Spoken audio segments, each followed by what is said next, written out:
Hello, God bless everyone. Hope everyone's having a wonderful day. Let's see, follow up to one I just recorded. In this one, I wanted to mention uh, about Pillars of Stone. This refers to Sodom and Gomorrah, and when Lot is told by an angel to take everyone he can who wished to leave, but truly believed in God, following His commandments, to leave Sodom and Gomorrah, to not look back under any circumstances. And sadly, his wife did so, and she nearly turned to a pillar of stone, pillar of salt, depending which version you read. Now, did this really happen? Very, very likely. Possibly, it's just symbolic. That's the thing with the Bible. A lot of things are very symbolic. A lot of them have multiple meanings. In fact, all of them have multiple meanings. And some may have actually happened. So it's up to you to choose to believe which way you want to believe. The point, that aside, the point is that when you leave this world, and this is the deeper meaning of that, uh, you have to let go all your burdens, anything that may hold you to this world. That means you need to forgive somebody, you need to forgive yourself, you need to let go of guilt, shame, anger, hate, bitterness, uh, fear. You need to let go of the people and things and the places of this life. Because once you leave, you cannot affect what's left behind in any way, shape, or form. It's the past. Done. And if you leave this world, you can't let go of all that stuff, then you're not going to cross fully over into the light. You'll be stuck in what's called the mists, or the in-between, or some people may call it purgatory, whatever. It's between, it's not here, it's not heaven, it's not hell, it's just, you're just stuck in between. And I dealt with these spirits, that people that did not make it for over a year now. It was just a new gift the Lord gave me, and others have helped me to uh, help those people get over it. And without going into the details, and I've shared all that on my blogs, uh, the things that have kept them from crossing over have been the things I just mentioned. They've had burdens that they could not let go of. They could not forgive, and they were held. They were stuck in place, or they're worried about loved ones here. You know, what was happening to them, or they're angry because they were taken and they weren't ready to go. But that brings up another topic entirely, which is when it's time, when you go, when you pass, when you leave this world.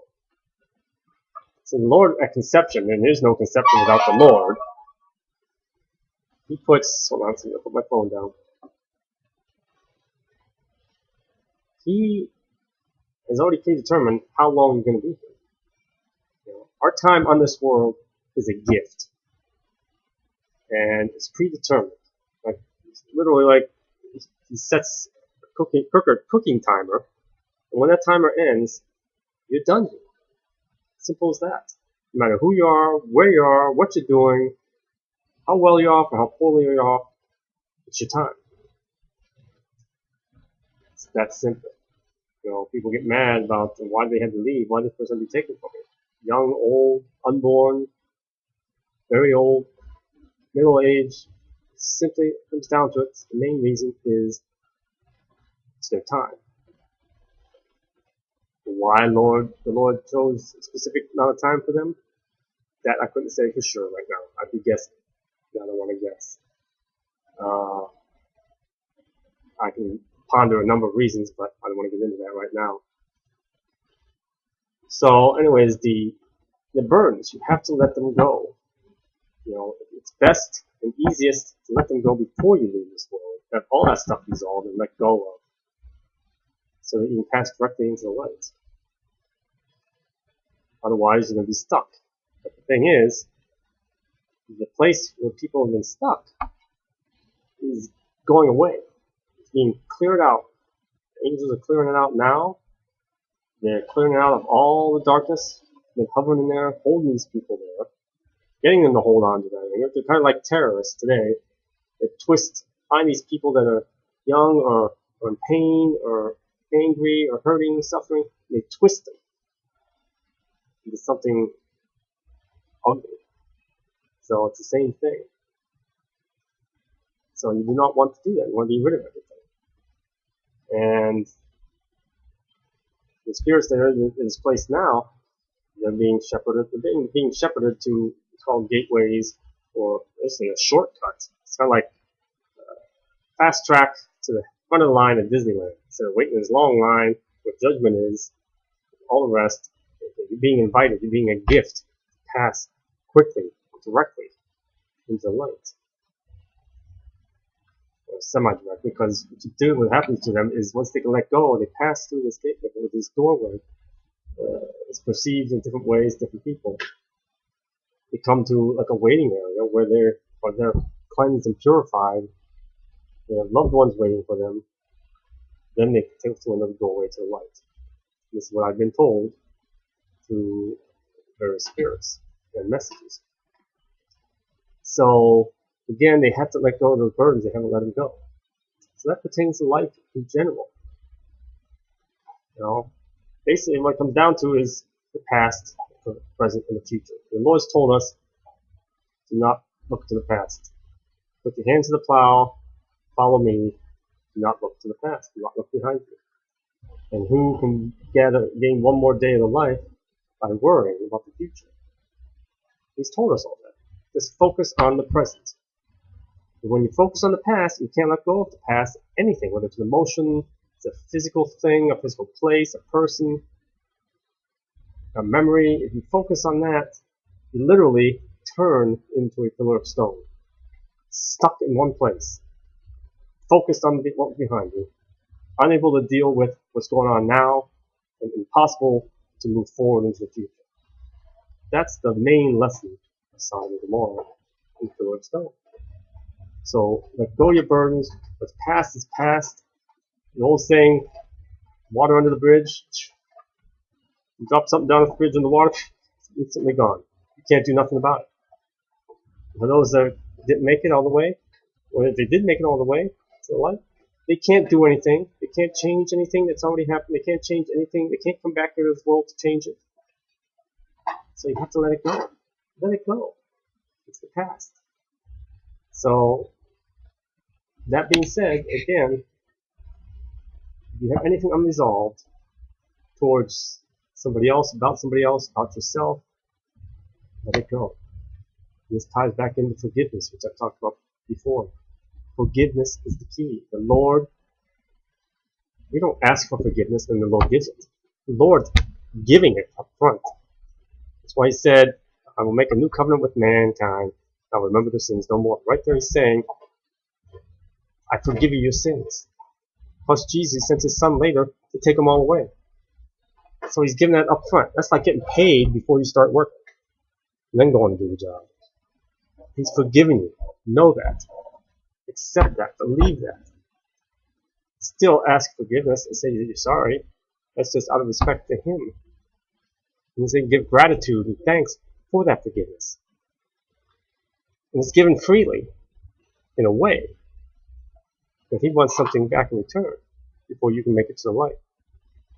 You have to, in turn, use the gift he gave you and pass it on to somebody else by forgiving yourself and forgiving others.